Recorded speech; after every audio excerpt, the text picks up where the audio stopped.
What's up sa inyo mga tropang kumalogs? Pag-uusapan natin ang mga rating sa worst reaction at debunker influencer. Kasi yan ang pinaka nakakainis kong influencer na laging panay review, reaction, or debunking.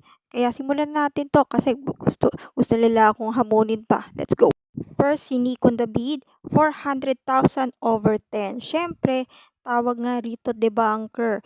Mga sikat daw, mula kay MG, kay Jonah, kay Merck, na laging dinidebunk pero nauwi sa kasuhan, I have said. At sinabi daw ng isa sa mga influencer na amoy panghi daw ang kanyang kwarto, pati katawan niya. Ika nga sabi nga, hygienic, kulang talaga siya. Kaya marami daw natatapatan like sila Kayu, sila Libayan, syempre MG din, pati ako nga dinidibang ko nga yan eh. Gustong-gusto ko talagang mas excited the part. Kaya abangan na lang natin. Second, si Pau Ulol, syempre, hindi natin mawala. Negative 1 million over 10.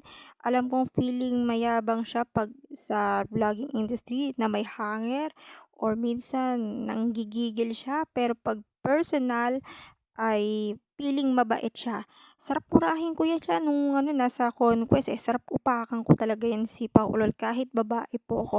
Kaya tignan natin kung mahahamon niya ako.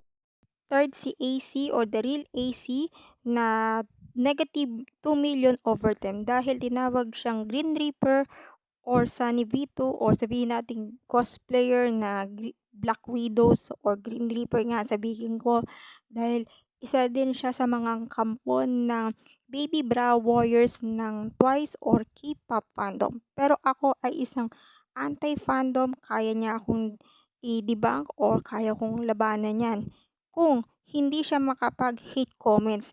Kasi ang dami niyang ni-review na tinatawag na downfall like MG, Jonah, yung friend ko.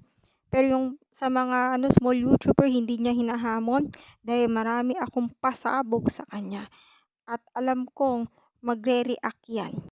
At syempre, ang F-King interview or King FD. Or alam niyo na po, syempre hindi natin mawala yung King interview na lagi kong nagiging negative sides. Bakit? Ako ang palaging binabanggit way back 2019 at syempre hindi niya kayang banatan si MG at si Jonah kasi baka magkaroon ng resback.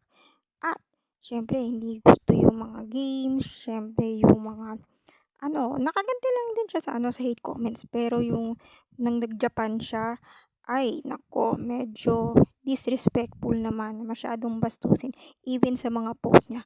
Kaya yun lang yun. Pero kung ano yung ginawa ko, baka magkaroon ng part 2 na hate comments. Yun lang po. By the way pala, kampon pala ng Baby Bra Warriors pala rin din si F King interview. So yun lang po ang aking mga worst and reaction or worst reaction or debunker influencer.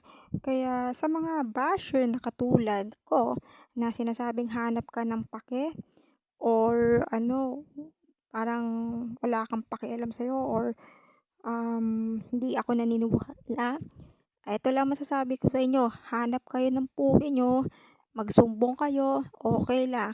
Kaya banat is real. Yun lang po mga tropang kupalogs.